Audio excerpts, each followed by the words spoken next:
गहरी काली रात थी। चांद बादलों के पीछे छुपा हुआ था और चारों तरफ घना सन्नाटा पसरा था। अंधेरा गांव का नाम सुनते ही अच्छों की रूह कांप जाती थी।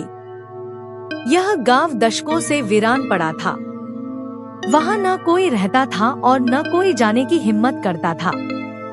लेकिन इस गांव के बारे में एक बात प्रसिद्ध थी, जो भी इसके भीतर गया वह कभी वापस नहीं लौटा।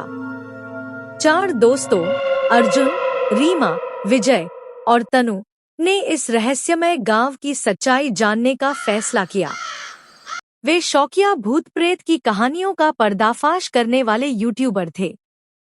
कैमरे, टॉर्च और कुछ खाने पीने का सामान लेकर वे उस डरावनी जगह की ओर रवाना हुए।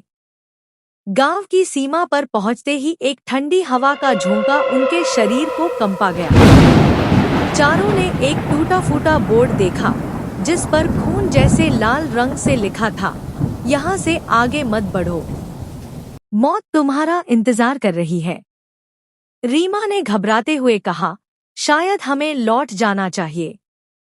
लेकिन अर्जुन ने हंसते हुए कहा, डरने की बात नहीं है, ये सब बस अफवाहें हैं। जैसे ही वे गांव में दाखिल हुए, अजीब सी घटनाएं शुरू हो गई। पेड़ों के पत्ते बिना हवा के सरसराने लगे और दूर से किसी के रोने की आवाज सुनाई दी। तनु ने कहा, ये आवाज कैसी है? कोई मदद मांग रहा है क्या? लेकिन विजय ने उसे शांत रहने को कहा और सब आगे बढ़ने लगे। गांव के बीचों बीच एक पुरानी हवेली खड़ी थी। यह हवेली अब तक अच्छी हालत में थी, जबकि गांव के बाकी घर खंडहर में बदल चुके थे। हवेली के दरवाजे पर एक अजीब चिन्ह बना हुआ था, जो देखने में किसी तांत्रिक विद्या का प्रतीक लग रहा था। जैसे ही उन्होंने दरवाजा खोला, अंदर का नजारा उनकी कल्पना से भी ज्यादा डरावना था। दीवारों पर अजीब सी भाषा में कुछ लिखा हुआ था और फर्श पर राख की लकीरें थी। अचानक हवेली का दरवाजा अपने आप बंद हो गया। रीमा ने चिल्लाकर कहा, ये क्या हो रहा है? दरवाजा किसने बंद किया? अर्जुन ने कहा, शायद हवा के कारण बंद हुआ होगा। चलो ऊपर चलते हैं। वे जब सीढ़ियां चढ़ रहे थे, तभी उनके पीछे किसी के चलने की आहट सुनाई दी। लेकिन जब उन्होंने मुड़कर देखा, तो वहां कोई नहीं था। ऊपर की मंजिल पर एक बंद कमरा था। कमरे के दरवाजे पर लाल धागे लिपटे हुए थे और उसके पास एक पुराना आईना रखा था।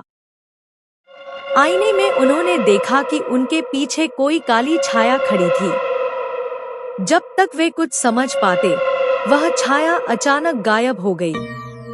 तनु रोने लगी, मुझे यहाँ से बाहर जाना है। यह जगह शापित है। लेकिन अब बहुत देर हो चुकी थी। हवेली की खिड़कियां और दरवाजे सब बंद हो गए थे। तभी कमरे के भीतर से एक महिला की चीख सुनाई दी। उन्होंने दरवाजा खोलने की कोशिश की, लेकिन वह अंदर से बंद था। कौन है वहाँ? अर्जुन ने जोर से पूछा। कमरे के भीतर से धीमी और डरावनी आवाज आई, तुमने मेरी जगह पर कदम रखा है, अब तुम सभी मरोगे। दरवाजा अचानक अपने आप खुल गया। कमरे के अंदर उन्होंने एक सफेद साड़ी पहने औरत को देखा, जिसके बाल बिखरे हुए थे और चेहरा इतना विकृत था कि देखने वाले की चीख निकल जाए। उसकी आंखें खून जैसी लाल थी और वह बिना पैर जमीन से ऊपर हवा में तैर रही थी। रीमा और तनु जोर जोर से चीखने लगी। अर्जुन ने चिल्लाते हुए कहा, भागो, हमें यहाँ से निकलना होगा। लेकिन औरत ने दरवाजे पर हाथ बढ़ाकर उसे बंद कर दिया। उसकी डरावनी हंसी गूंजने लगी। औरत ने कहा, तुम मेरी शांति में खलल डालने आए हो। अब तुम सब यहीं हमेशा के लिए रहोगे। उसके बाद क्या हुआ, यह कोई नहीं जानता। अगले दिन जब गांव के पास से गुजरने वाले एक राहगीर ने उस हवेली को देखा, तो उसने चारों दोस्तों की परछाई खिड़की के अंदर कैद देखी। उनकी आंखें खाली थीं और वे लगातार मदद के लिए हाथ बढ़ा रहे थे।